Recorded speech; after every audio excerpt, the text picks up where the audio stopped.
بسم اللہ الرحمن الرحیم۔ السلام علیکم۔ حجرہ ہستونیس مسجد وزیر خان سے آپ سب کو سلام۔ آج کی جو نشست ہے یہ مولانا رومی کی مثنوی معنوی کے اوپر ایک خصوصی نشست ہے، اور ابھی حال میں ان کا عرس گزرا ہے 17 دسمبر کو، اس کے حوالے سے بھی یہ نشست ہے۔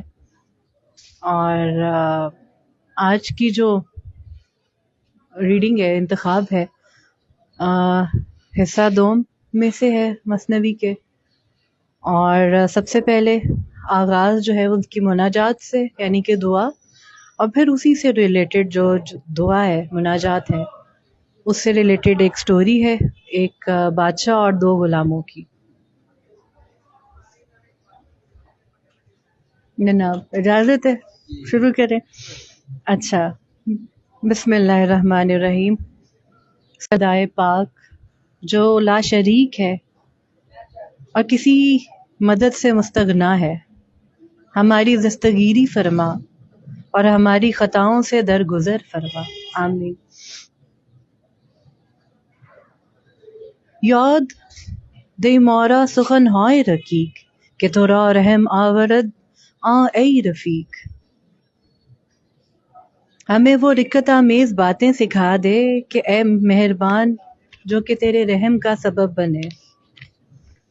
ہم دعا استو اجابت ہم زیتو ایمنی استو محبت ہم زیتو، کہ اے خدا دعا کی توفیق بھی تیری جانب سے ہے اور قبولیت بھی تیری جانب سے، اطمینان تیری طرف سے ہے، ڈر بھی تجھی سے ہے۔ گر خطا گفتی مصلاحش تو کھن مصلحی تو ای سلطان سخن، اگر ہم غلط بات کہیں تو اس کی اصلاح فرما۔ اے خدا تو کلام کا بادشاہ ہے اور تو ہی اصلاح کرنے والا ہے۔ کیمیا داری کے تبزیش کنی گرچہ جوئے خود بود نیلش کنی، تیرے پاس ہی کیمیا ہے اور تو ہی اسی کو تبدیل کر سکتا ہے۔ اگر خون کی نہر ہو تو اے خدا اس کو دریائے نیل بنا دیتا ہے۔ این چنی مینا گری ہا کھار تو است، این چنی اکثیر ہا اسرار تو است، اور ایسی ہی مینا کاری تیرا کام ہے، ایسی کیمیائیں ہی تیرے بھید تیرے اسرار ہے۔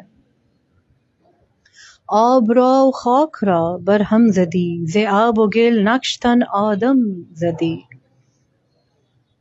تو نے ہی پانی اور مٹی کو ملایا، پانی اور مٹی سے گوندھ کر آدم کے جسم کی صورت بنا دی۔ نسبتش دادی به جفت و خال و عم با ہزار اندیشے شاد و غم،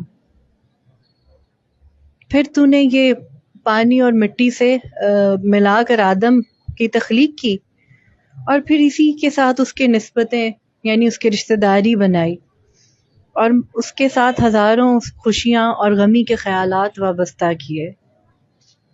یعنی کہ انسان ایک مٹی کی بظاہر تو ایک پتلا ہے، مگر اس کے اندر اس کے ایموشنز ہیں، اس کے اندر ہزاروں خوشیاں بھی ہیں اور غم کے خیالات بھی اسی کے اندر ہیں۔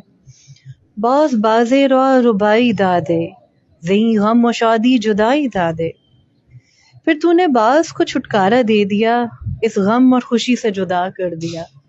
جیسے اولیاء کرام کے بھی جائیں تو مزار پہ آپ کو یہ لکھا ہوا نظر آتا ہے کہ وَلَا خَوْفٌ عَلَيْهِمْ وَلَا تَحْزَنُونَ، کہ ان کو نہ کسی قسم کا کوئی غم ہے، نہ ان کو کوئی حزن علم، یا ان کو ان چیزوں سے، ان اندیشوں سے چھٹکارا دے دیتا ہے۔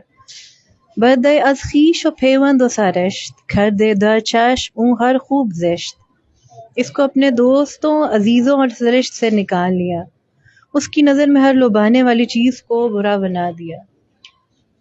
یعنی کہ اللہ میاں نے اپنی طرف دل اس شخص کا مائل کر دیا، اپنے دوست کا، اپنے ولی کا۔ ہرچہ محسوس است او رو می کند وانچہ ناپید است مسند می کند،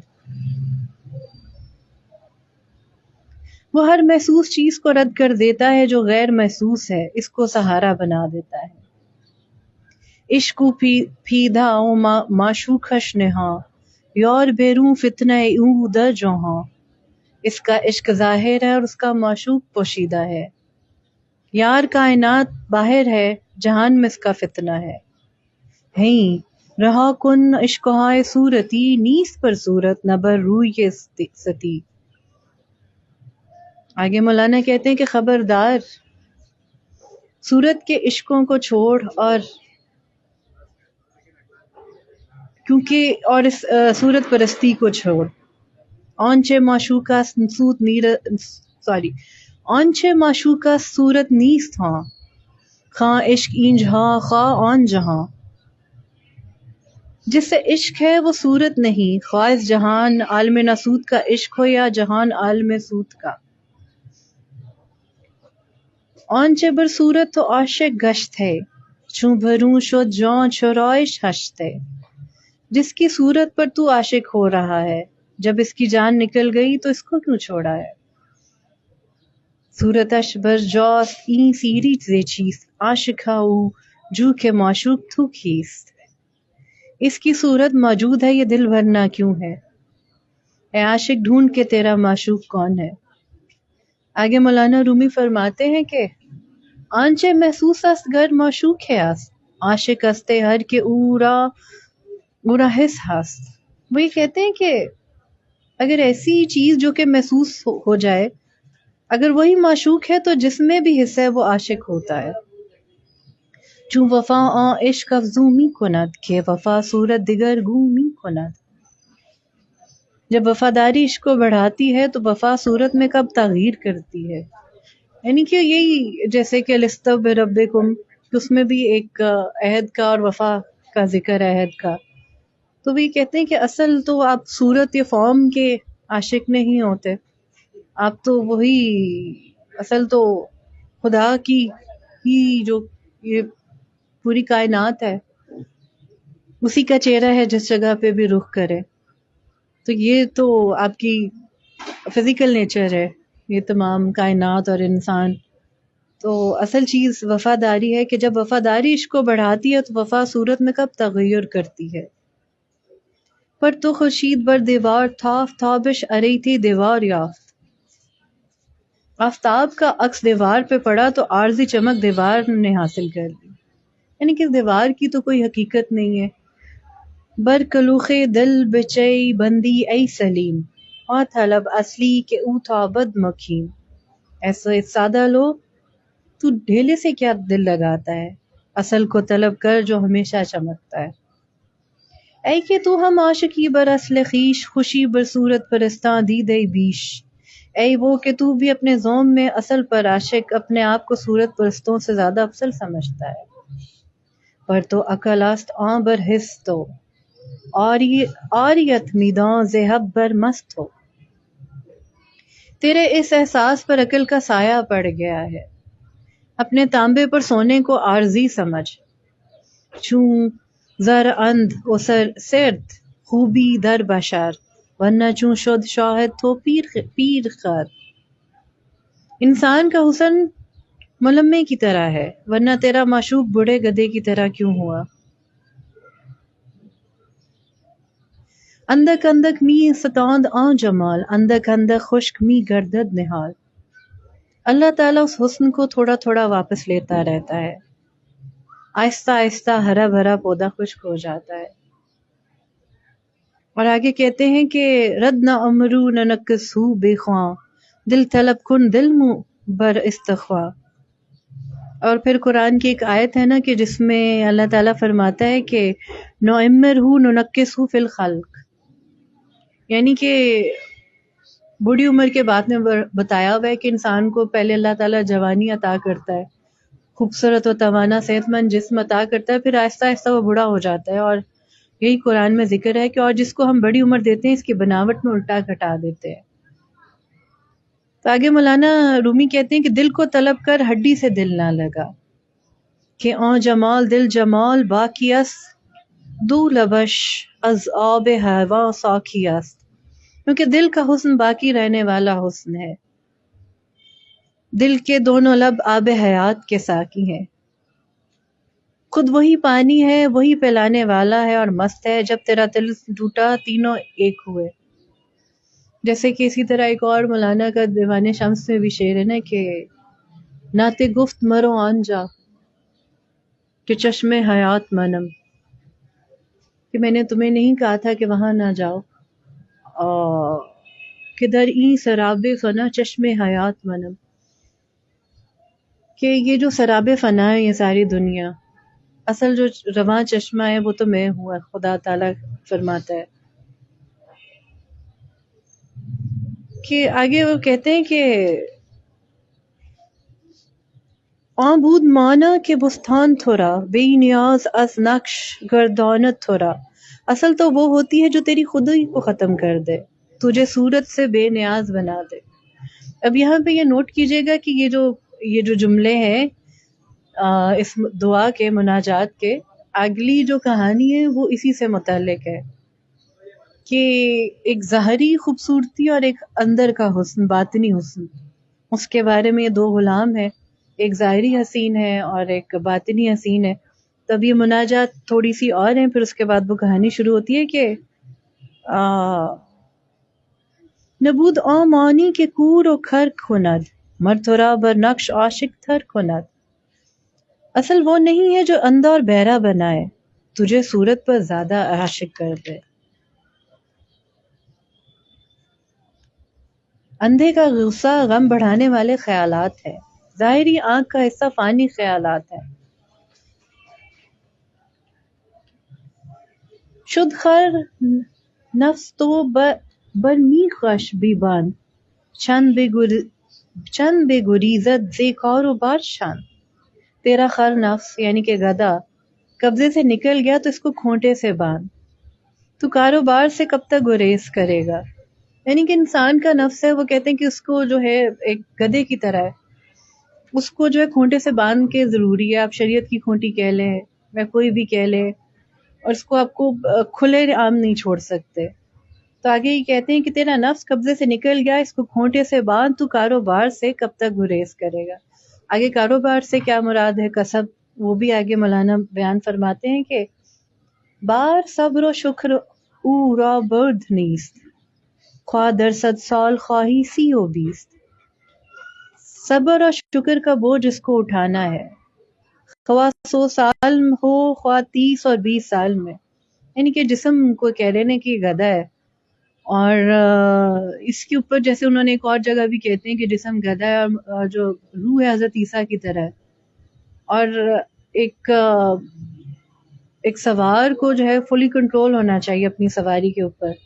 تو وہ کہہ رہے ہیں کہ یہ جو جسم ہے، اب دیکھیے کہ کس کی کتنی عمر پاتا ہے، کتنی مزید زندہ رہتا ہے، 30 سال 20 سال یا 100 سال، مگر اس کو پھر یہ ہے کہ ضروری ہے اس کو کہ صبر اور شکر کا بوجھ اٹھائے۔ هیچ از روز ز غیر بر نداشت، هیچ کس ندرو تا چیزیں نہ کاشت، کسی بوجھ اٹھانے والے نے کسی دوسرے کا بوجھ نہیں اٹھایا آج تک، اور نہ ہی کسی نے وہ کاٹا ہے جب تک کہ اس نے کچھ بویا نہ ہو۔ تم خام است آم خور خام پیسر، خام خوردن علت عورت در باشر، خام لالچ ہے صاحبزادے تو کچا نہ کھا، کچا کھانا انسان میں بیماری پیدا کر دیتا ہے۔ یعنی کہ وہ کہہ رہے ہیں کہ انسان کو کچی کچی چیزیں نہیں کھانی چاہیے، اس کو صبر کا، جیسے کہتے ہیں نا پھل میٹھا ہوتا ہے، کہ پھل بھی آپ اسی وقت نہیں جیسی سبز ہوتا اس کو توڑ کے نہیں کھاتے، اس کو ایک کچھ مہینوں کا ٹائم عطا کرتے ہیں، انتظار کرتے ہیں، صبر کرتے ہیں، اور کچھ کسب کرتے ہیں، اس کو روز پانی لگاتے ہیں، اس کو کھاد ڈالتے ہیں، اس کا دھیان رکھتے ہیں۔ تو اسی طرح نفس کے بھی جو اعمال ہے اس کے ساتھ روز محنت کرنی پڑتی ہے، ارن کرنا پڑتا ہے، جیسے اللہ تعالیٰ بھی فرماتا ہے کہ القاسب و حبیب اللہ، کہ محنت کرنے والا اللہ تعالیٰ کا دوست ہے۔ تو وہ یہی کہہ رہے ہیں کہ اس کو کچا مت کھاؤ، کیونکہ کچا کھانے سے انسان میں بیماری پیدا ہو جاتی ہے۔ کہ فلاں یافت کنچے ناگہاں من ہم خواہ ہم چرا جویم دکان، کہ یہ کیسے ہوا کہ اچانک کسی فلانے نے اچانک خزانہ پا لیا ہو، تو کیا میں بھی ایسا ہی چاہتا ہوں، دکان کی جستجو کیوں کروں۔ تو وہ یہ کہتے ہیں کہ ہم بس چاہتے ہیں کہ یکدم ہمیں خزانہ مل جائے، ہمیں کوئی جستجو نہ کرنی پڑے، روز کی ایفرٹ نہ کرنی پڑے، محنت نہ کرنی پڑے۔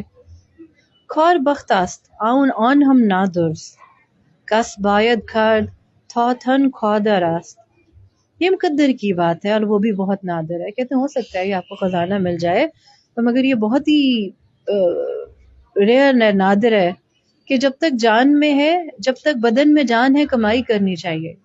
یہ ایسا ہر ایک کے ساتھ نہیں ہوتا، اور اگر خزانہ مل بھی جائے، اگر آپ کے اندر صلاحیت نہیں ہے اس کو محنت سے اس کو کہ وہ جاری و ساری رہے آگے اس کو بڑھانے کی، تو وہ خزانہ بھی ایک دن ختم ہو جائے گا. کمائی خزانے کے لیے کب رکاوٹ ہے؟ کام سے قدم نہ ہٹا وہ تیرے پیچھے ہے.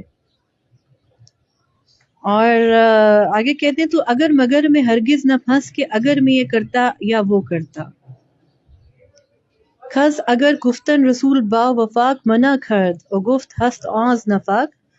حضور پاک صلی اللہ علیہ وسلم نے فرمایا اگر کہنے سے منع فرمایا اور فرمایا کہ وہ نفاق ہے، کیونکہ منافق اگر مگر میں ہی مگر مکر گیا، اور اگر مگر کہنے سے سوائے افسوس کے کچھ حاصل نہ کیا. اور بہت سے انسان شاید کہ ہو یا نہ ہو اگر مگر کہتے کہتے میں پھنسے ہوئے مر گئے، اور آخرت کے درخت کا پھل بغیر چکھے. در نمی یابی تو نقصان اگر ای مثل بشنو کے در یابی مگر. اگر تو اگر مگر کے نقصان کو نہیں سمجھا تو پھر یہ قصہ سن لے، شاید تو سمجھ جائے. ابھی غلام کے قصے سے پہلے کی صورت اور معنی کا جو فرق ہے، اور دو غلام کے ایک کا ظاہر خوبصورت تھا اور ایک باطن خوبصورت تھا، اور بادشاہ نے اس کو کیسے اندازہ لگایا. اس سے پہلے ایک کہانی مولانا کی ایک چھوٹی سی، اس کو میں اپنے الفاظ میں ایک لائن میں اگر بیان کرتی چلوں تو وہ یہی جو انہوں نے کہا ہے کہ اگر مگر، تو انہوں نے یہی کہا ہے کہ اگر مگر جو ہے انسان کو بہت زیادہ پھنساتا ہے اور وہ کچھ کرنے کے قابل نہیں رہتا. اور وہ یہی کہتے ہیں کہ اگر مگر اسی طرح ہے کہ جیسے ایک جوڑا ہے اور جس کی اگر شادی کرا دی جائے تو اس کی جو اولاد ہے اس کا نام جو ہے وہ شک ہوگا، کہ انسان ہمیشہ ڈاؤٹ میں رہے گا اور کچھ کر نہیں پائے گا اور سوچتا ہی رہ جائے گا. اچھا آگے پھر ایک وہی کہانی شروع ہوتی ہے کہ امتحان بادشاہ بے آن دو غلام کے نو خریدے بود. بادشاہ کا ان دو غلاموں کا امتحان کرنا جس کو اس نے نیا نیا خریدا تھا. بادشاہ ہی دو غلام ارزاں خرید تھا یکے زاں دو سخن گفت و شنید. ایک بادشاہ نے دو سستے غلام خریدے، ان دونوں میں سے بات کہی اور سنی. یافتش زیرو کو شیریں جواب از لب شاکر شی زاید شاکر آب. اس نے ان میں سے ایک غلام کو بہت ہی ذہین اور شیریں جواب پایا. حسین ہونٹوں سے کیا ٹپکتا تھا گویا شربت ٹپک رہا ہے. اب یہ ذرا غور کیجئے گا یہ شعر کہ آدمی مخفی استر زیر زباں ای زباں پردہ اس بر درگاہ جا. کہ انسان کا جو اصل ہے کہ وہ کیا ہے، وہ اس کی زبان کے پیچھے پوشیدہ ہوتا ہے، اور یہ انسان کی زبان اس کی روح کے دربار کا پردہ ہے. چونکہ عبد پردہ را در ہم کشید سر صحن خانے شد بر ما پدید. جب ہوا نے پردہ ہٹا دیا گھر کے صحن کا راز ہم پر کھل گیا. اچھا یہاں جو ہوا کا لفظ ہے یہ بڑا اہم ہے، کیونکہ ہوا عربی کا اگر لفظ میں دکھا ہمارے تو یہ ہوا ونڈ کو کہا جاتا ہے نا.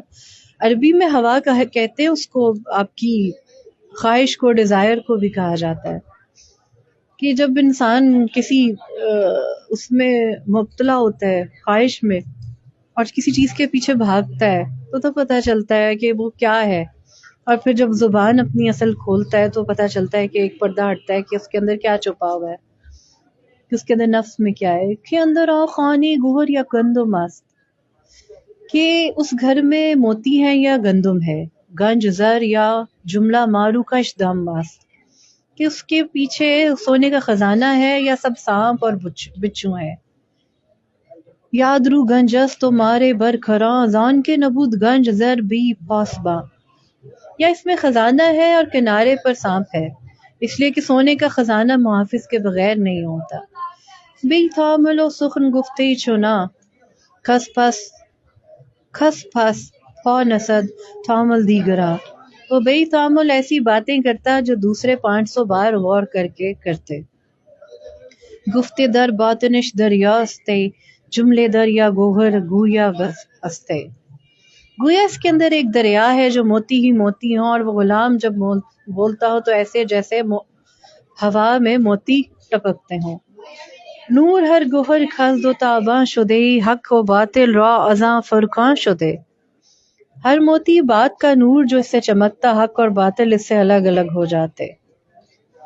نور فرقاں فرق کر دے بہر ماں، ذرے ذرے حق و باطل را جدا۔ قرآن کا نور ہمارے لیے حق اور باطل کے ذرے ذرے کو علیحدہ کر دیتا ہے۔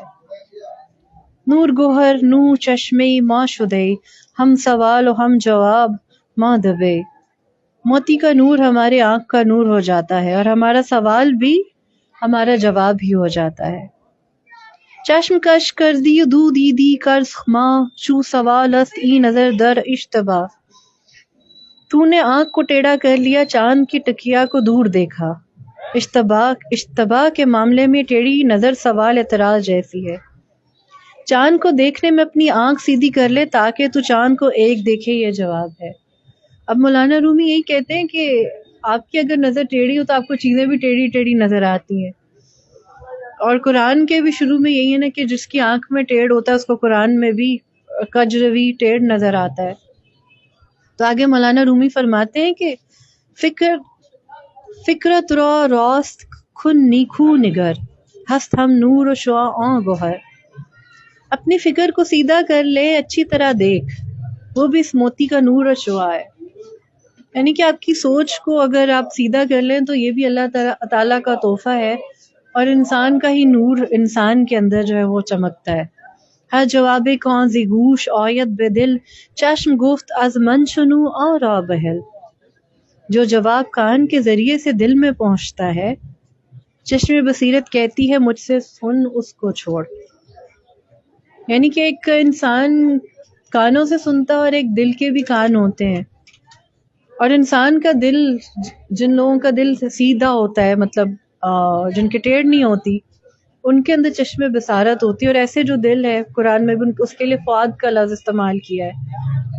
تو وہ کہہ رہے ہیں کہ اپنے کانوں پہ بھروسہ نہیں کرنا چاہیے، اپنے دل کی بھی سننی چاہیے کہ اگر گیون کہ اس کے اندر ٹیڑھ نہ ہو، اور اپنی دل کی بصارت سے کو استعمال کرنا چاہیے۔ گوش دلالت و چشم اہل وصال، چشم صاحب حال و گوش اصحاب قال۔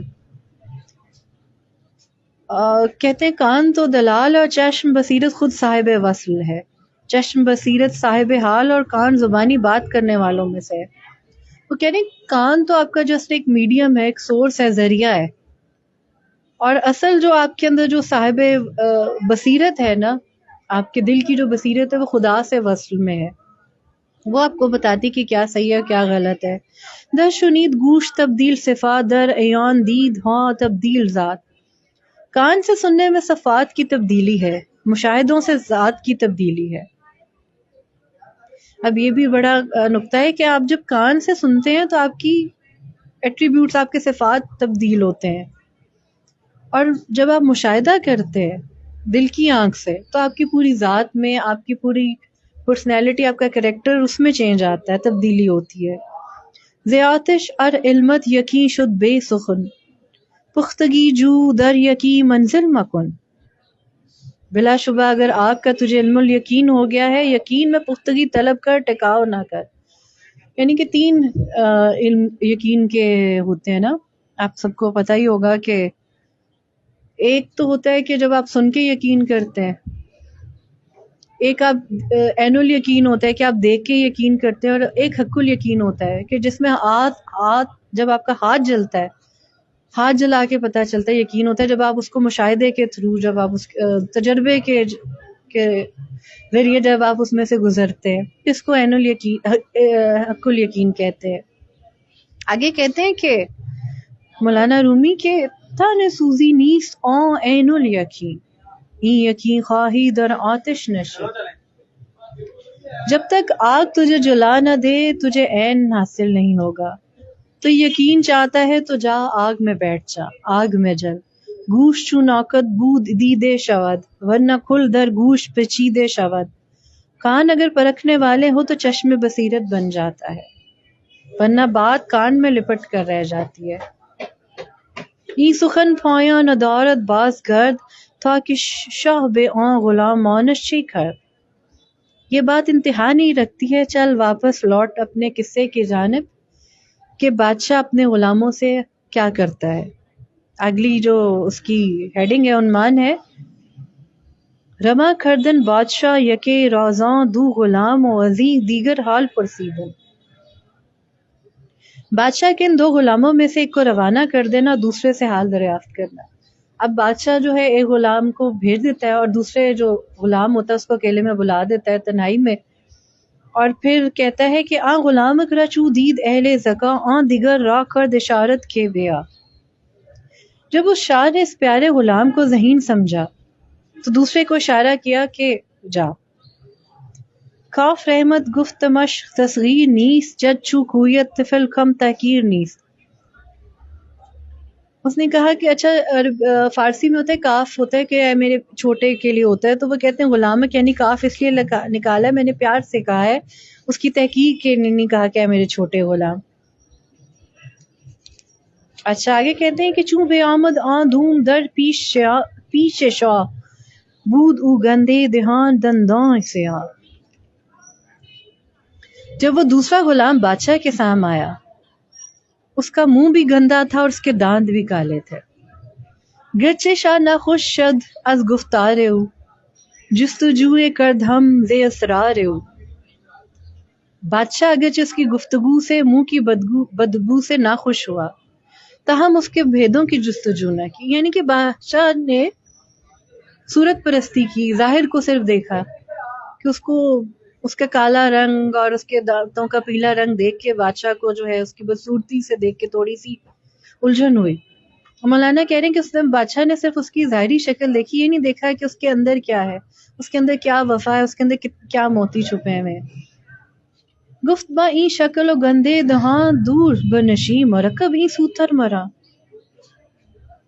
اس بادشاہ نے اس غلام سے کہا کہ ایسی بدصورت شکل اور منہ کی بدبو کے ہوتے ہوئے جا میرے سے پرے ہو کر بیٹھ اور میری سے جانب رخ بھی نہ کر. کہ تو ز اہل نامہ رکا بدی نئی جلیس و یار ہم بکا بدی. کیونکہ تو نام و پیام کے لائق ہے، نہ کہ ہم نشیں اور ہم مجلس دوست ہونے کے. کہ بادشاہ کہتے ہیں کہ تم ایسے پیغام رسانی کے لیے رکھوں گا، تم اس قابل نہیں ہو کہ میں تمہیں ہم مجلس یا ہم نشین کروں، اپنے ساتھ بٹھاؤں. تا علاج آن دہان تو کھنیم تو حبیب و ماں طبیب پر فنیم. جب تک ہم تیرے منہ کا علاج نہ کریں تو پیارا اور ہم ہنر مند طبیب ہیں. بہرے کی کے نو گلی میں سوختن نیست لائق از تو دیدے دوختن.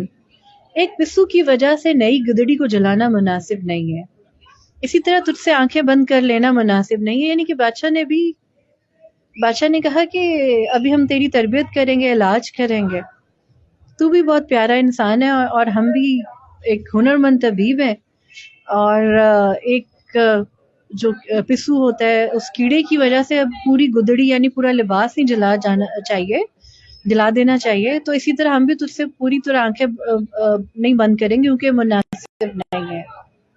لی قابل تر بدی ز یار خود نظم آن کے تو بے زاں یار بود. لیکن تو اپنے دوست سے زیادہ قابل ہے، ہمارے پاس آ جا تو، کیونکہ تو اس برے دوست سے بہتر ہے. با ہمیں بے نشیں دو سے دستاں بگو تابے بینم صورت غفلت نکو. سب کچھ ہوتے ہوئے بیٹھ جا، 2-3 قصے سنا تاکہ میں تیرے قصے سن کر مجھے پتا چلے کہ تیری اصل عقل کی حالت کیا ہے، تاکہ مجھے پتا چلے تیرے اندر کیا ہے. تیری گفتگو سے، تیری زبان سے مجھے پتا چلے گا. آن ذکیرہ پس فرستاد او بخار سوئی حمامے کے رو خود را بخار. پھر اس نے اس دوسرے ذہین کو اپنے کام کے لیے بھیج دیا. می دیگر را گفت تو چے زیرکی صد غلامی در حقیقت نے یکی. اس دوسرے سے کہا تھا کہ تو کتنا سمجھدار ہے، در حقیقت تو 100 غلام کے برابر ہے، نہ کہ ایک کے. آن ای خان خواجہ تاش تو نمو از تو مارا سرد کرد آن حسود. تو ایسا نہیں ہے کہ جیسے کہ تیرے ساتھی نے ظاہر کیا ہے، اس دوسرے غلام حاسد نے مجھے تجھ سے برگشتہ کیا یعنی کہ تم سے ذرا مجھے دل خراب کیا ہے. گفت کے دوز او دو کھج است و کج نشی چیز و نامرد و چنان است و چنی. اس غلام، اس حاسد غلام نے کہا ہے کہ تو چور ہے، بد چلن ہے اور بد صحبت ہے، کم ہمت اور ایسا ہے اور ویسا ہے. گفت پیوستے بدست و راست گو، راست گوی من ندیدستم چو او. مگر آگے سے جو وہ دوسرا غلام اس نے جواب دیا کہ جی حضور، وہ دوسرا غلام ہمیشہ سے سچا ہے اور اس جیسا سچا میں نے نہیں دیکھا. راسی و نیک خوئی و حیا، حلم و دین داری و احسان و سخا. وہ دوسرا غلام سیدھا سادہ ہے، نیک خصلت ہے اور با حیا ہے، اور اس میں بردباری، دینداری، احسان اور سخاوت جیسی تمام اس کے اندر نیک خو ہیں. راست گوئی در نهادش خلقت است، هرچه گوید من نگویم تهمت است.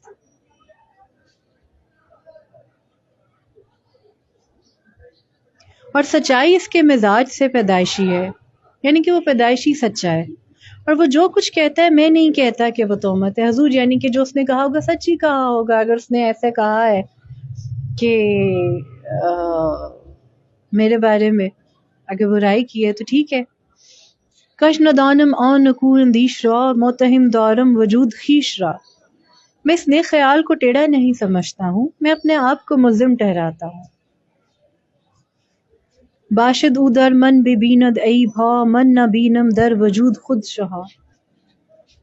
مولانا رومی کہتے ہیں کہ ہو سکتا ہے کہ وہ مجھ میں عیبوں کو دیکھتا ہو، اور وہ ایسے عیب دیکھتا ہو اے بادشاہ جو میں خود اپنے اندر نہیں دیکھتا ہوں. ہر کسے گر عیب خود دیدے سے پیش، کہ بدے فارغ ہو ای از اصلاح خویش. اگر ہر شخص اپنے پیش کی اپنے عیب سے واقف ہو اور اس میں یہ صلاحیت ہو کہ وہ اپنے عیب سے واقف ہو سکے تو وہ کب کا اپنی اصلاح کر چکا ہوتا. غافل اند این خلق از خود ای پدر لا جرم ہے، لا جرم یعنی لا محالہ، گویند عیب ہم دیگر. اے بیٹے، یہ لوگ اپنے آپ سے غافل ہیں، لا محالہ ایک دوسرے کے عیب بیان کرتے ہیں. آگے مولانا کہتے ہیں کہ من نہ بینم روی خود را ای شمن، من بے بینم روی تو در روی من. اے صورت پرست، اے ظاہر پرست، میں اپنا چہرہ نہیں دیکھتا، میں تیرا چہرہ دیکھتا ہوں، تو میرا چہرہ دیکھتا ہے. یعنی کہ جیسے کہتے ہیں نا کہ انسان کا آئینہ ہوتا ہے، وہ دوسرے میں اپنے آپ کو دیکھ رہا ہوتا ہے. جس طرح کہ مولانا نے ابھی یہ بیان فرما رہے ہیں کہ اس غلام نے، کہ بادشاہ نے ایک تدبیر لگائی نا کہ دیکھوں کہ ان کے اندر کیا ہے، کہ کیا چھپا ہوا ہے ان غلاموں کے باطن میں. تو غلام کو بھیج کے دوسرے غلام کو اپنے پاس تنہائی میں بلایا اور اسے کہا کہ وہ جو دوسرا غلام ہے وہ تو تمہارے بارے میں بڑی برائی کرتا ہے. وہ کہتا ہے تم ایسے ہو، تم ویسے ہو، تم بد چلن ہو، تم یہ ہو، وہ ہو، چور ہو، تمہیں یہ خرابی ہے، وہ خرابی ہے. تو وہ دوسرا غلام کہتے ہیں کہ حضور وہ سچ کہہ رہا ہوگا، اس نے بالکل میرے اندر یہی دیکھا ہوگا، کیونکہ انسان کو دوسرے میں جو نظر آ رہا ہوتا ہے وہ انسان خود اپنے آپ کو نہیں دیکھ سکتا. تو آگے مولانا بھی یہی کہتے ہیں کہ صورت پرست، میں اپنا چہرہ نہیں دیکھتا، میں تیرا چہرہ دیکھتا ہوں اور تو میرا چہرہ دیکھتا ہے. آنکھ سے کہ او بے بیند روی خیش، نور از نور خلقان است بیش. اور جو شخص اپنا چہرہ دیکھتا ہے، یعنی کہ جو شخص اپنے اندر نظر ڈالتا ہے، اس کا نور لوگوں کے نور سے بڑا ہوا ہوتا ہے، کیونکہ اس کا فوکس اپنی اصلاح پہ ہوتا ہے کہ میں اپنی آئینے کو کیسے صاف کروں کہ اس کے اندر خدا کا نور جو ہے وہ زیادہ سے زیادہ دکھائی دے، یعنی کہ خدا کی صفات اس میں زیادہ سے زیادہ جو ہے اپنا نور جو ہے وہ اس کی تجلی ہو.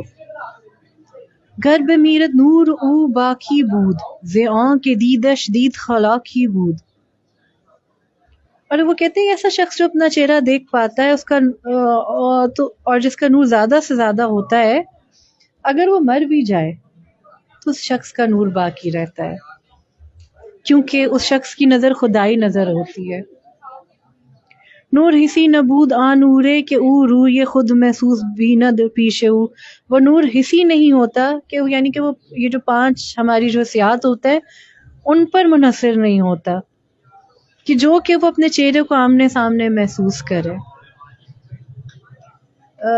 اللہ دیتا وہ شعر یاد ہے جو داتا صاحب کے اوپر نور پہ لکھا ہوا ہے، نور سے یاد آیا کہ مرنے کے بعد بھی ان لوگوں کے نور باقی رہتا ہے، کہ جو داتا صاحب کے مزار پہ شعر لکھا ہوا ہے، خواجہ معین الدین چشتی اجمیری نے کہا تھا کہ گنج بخش نور عالم مظہر نور خدا،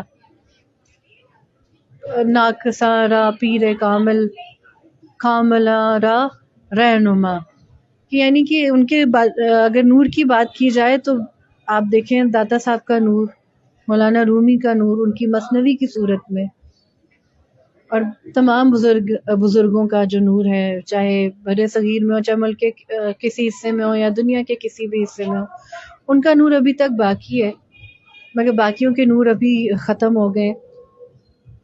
اب یہ غلام کا قصہ ابھی آگے جاری ہے، تو آج کی اتنی ہی ہم نے ریڈنگ کی ہے، تو انشاءاللہ اگلے ہفتے اسی قصے کو، غلام کے قصے کو ہم آگے رواں رکھیں گے کہ بادشاہ پھر دوسرے غلام کو بلائے گا، اس سے بھی دوسرے غلام کے بارے میں پہنچے گا، اور پھر بادشاہ جو ہے کس نتیجے پہ پہنچتا ہے، ظاہر و باطن کو پہچان پاتا ہے کہ نہیں پہچان پاتا۔ تو یہ ساری چیزیں ہم انشاءاللہ اگلی نشست میں ہم اس کو مکمل۔ بشنوین چون شکایت می کند